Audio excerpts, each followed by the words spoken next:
Alright guys, welcome to our first flipped classroom lesson for chemistry. Hopefully we'll be able to do this more often and that it should make classroom time a little more engaging and allow us to get a little deeper with some of the material. Today what we're going to look at is naming and writing formulas for acids and bases. So we've obviously worked with acids in the classroom and we've talked about them insofar as, you know, this compound is an acid or that compound is a base. But we haven't really discussed yet exactly what that means. What does it mean when we call something an acid or when we call something a base? So for the time being, we're going to take a very simple look at acids and bases.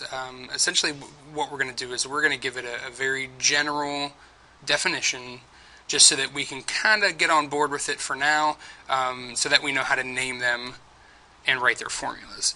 Later on in another chapter, we're going to look in much greater detail at what an acid is and at what a base is, get a much better idea of what we're dealing with, and maybe, as always, throw a few exceptions to rules and things like that. So we'll get in a good bit more detail. But for the time being, we're going to take a very simple look at what an acid is, simple look at what a base is, and then we're going to look at how we can name acids and bases and how to write the formulas if we're given the name, just like we've done with ionic compounds, just like we've done with covalent compounds or molecular compounds. So the first thing is to take a look at an acid, and as I said, for the time being, we'll actually find that an acid is maybe a little more complex than what we make it out to right now, but for the time being, let's just understand an acid as a compound that contains one or more hydrogen atoms and produces hydrogen ions when dissolved in water. So this gives us a very broad look at what an acid is, and you know, there's a lot of things that would fall into that category, even if we just consider our friend water, right? If we think of water, H2O, we've got hydrogens in there, 2 of them to be exact, and water doesn't really dissolve in water, but water does do what we call auto-ionize, meaning when you have a sample of water, you have a little bit that breaks up, and instead of forming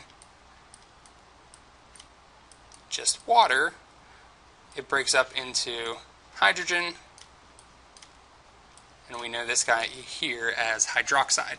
So here's a hydrogen ion, here's a hydroxide ion.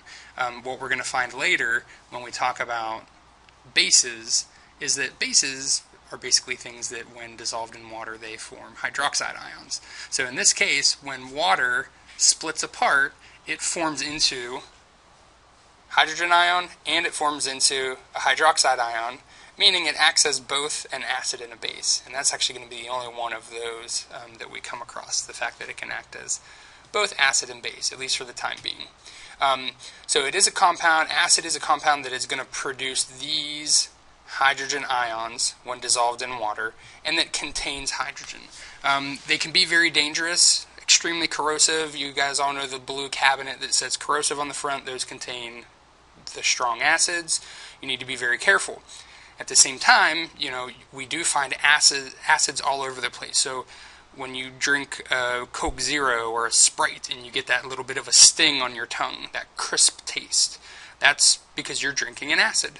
There's a number of different acids inside of you know, a typical container of soda. I don't know if you've ever seen the YouTube videos or things that they do where you can actually clean a car battery using a can of Coca-Cola because it has acid in it. You pour it on the car battery, let it sit, and then you can scrub off all the little nasties that get stuck to your battery because it is very acidic.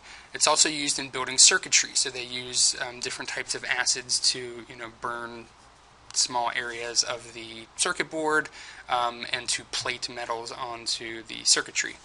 And the last thing is, you know, we see it all the time in things that are actually helpful. For example, vitamin C is another name for ascorbic acid, which is something that, you know, we get in orange juice, which is why orange juice has that, you know, nice, crisp, stingy bite to it sometimes.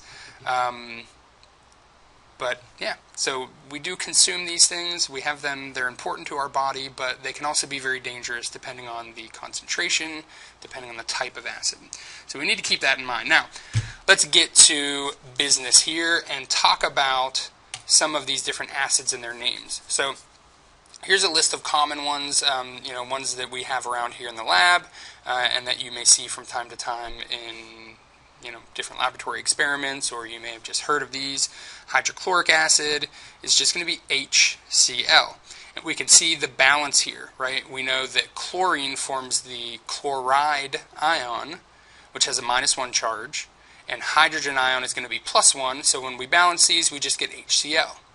Whereas if we think back to our list of polyatomic ions, this next one, we can see SO4 here is sulfate, right? SO4, which forms a -2 charge as an ion.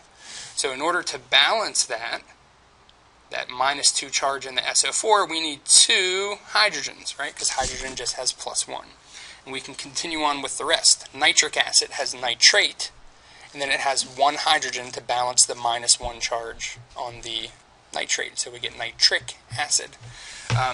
Ethanoic acid, we can see ethanoate over here, C2H3O2 -1, and since it has a -1 charge, we get a +1 from the single hydrogen, and now we have a nice balanced acid. Phosphoric acid has a -3, phosphate has a -3 charge, so we need 3 hydrogens to balance that, and carbonate has a -2 charge, CO3 -2, and so we need 2 hydrogens to balance that. So basically, we're taking some sort of anion, whether it's a straight monatomic anion like chloride, or a polyatomic anion like sulfate, nitrate, ethanoate, phosphate, or carbonate, and we're adding enough hydrogen to balance the compound so that it has a neutral charge. And that's really all we're doing with an acid. But we should also be able to start noticing some patterns evolving with the naming. We can see our ick, right? Lots of icks in here, just like we talked about ick and us when we were naming the metal ions, right? Cupric and cuprous. So that's going to play a part in the naming as we continue on. So there are some rules that we can look at. And here are a basic list of rules. There's just a couple, and they're pretty straightforward. Because all of these acids have hydrogen on them, there's not a whole lot that we have to do in terms of naming the cation, right? All an acid is an ionic compound where the cation is hydrogen, right? So the positive ion is always going to be hydrogen, and so we just have some other anion that we have to name. So the name is going to be more based on the anion than it is on the cation, because it's always hydrogen. So in this case, if the name of the anion ends in IDE, for example, we saw before chloride, right? HCl, we said the anion is chloride. When the name ends in IDE, then the acid is going to begin with the prefix hydro and then end with ic. So when we have chloride, when we go to name the acid, we begin hydro, the prefix, then our base, chlor, right? The base of chloride is chlor. And then instead of IDE, we end with ic, acid. So chloride becomes hydrochloric acid. There's our hydrochloric acid. So we can do that with all of the monatomic anions, any of the halogens, oxygen, sulfur, right? Hydrosulfuric acid, hydrochloric acid, hydrofluoric acid, hydrobromic acid. Those would all be monatomic anions paired with hydrogen. If the anion has a name that ends in ITE, right? So for example, SO3 here is sulfite, right? ITE, sulfite. So if the anion ends in ITE, then the acid name is going to be the stem with the suffix OUS. So you just replace ite with OUS. Sometimes you add a little more. For example, sulfite becomes sulfurous acid. So we know the base is actually sulfur. So instead of sulfite, we get sulfurous acid. So if it ends in ITE, we don't put a hydro. Notice it's not hydrosulfurous acid. It's just sulfurous acid. And then the last one, if the anion ends in ATE, then the acid name is going to have the stem, but we're going to have ic. So most of the ones that we saw before were ics, right? Nitrate became nitric acid. Sulfate became sulfuric acid. So if it's an ate, we follow it with an ic and call it an acid. If it's an ite, we call it an us acid. And if it's an IDE, if it's an ide, we call it a hydro whatever ic acid. And that's it. Those are pretty much the three naming rules for naming acids. So we can, at this point, we can go back and give it a little practice. They want us to name these two compounds as acids. We could probably name this as hydrogen hypochlorite, right, if we were just naming it as an ionic compound. But they ask us to specifically name it as an acid. So we're going to go ahead and name this as an acid. We need to look at the anion, which in this case, right, take the hydrogen off and you're left with the anion, is going to be ClO minus 1, which we called hypochlorite. That's the name of this anion. So if we go back and follow the rules, if it ends in ITE, then we're going to change that ending to OUS, right? So ite becomes us, and we put the word acid on the end. So hypochlorite, when paired with hydrogen as an acid, becomes hypochlorous acid. Second one, again, if we take the hydrogen off, we can see what's left is Cn minus 1, which we called cyanide, right? Okay, so if we have IDE, cyanide, then we follow the rule, add a hydro prefix, change the ending to ic, and add the name acid, hydrocyanic acid. So just as a little recap for naming these acids, if the anion ends in IDE, like chloride, then we take hydro, and then whatever the stem is, and then add an ic acid, so hydrochloric acid. If the anion ends in ITE, like sulfite, we take the stem, add an OUS, and the word acid, sulfurous acid. If it ends in ATE, like nitrate, then we take the stem, add an ic, and the word acid, nitric acid. So notice we still have this ite and ate. So ite being the lower, right, when we talked about like sulfite versus sulfate. So you have the lower amount of oxygen, ite, the higher amount of oxygen, ate, and then just like we talked about with the metals, us and ic. Us is the lower, right, ic is the higher.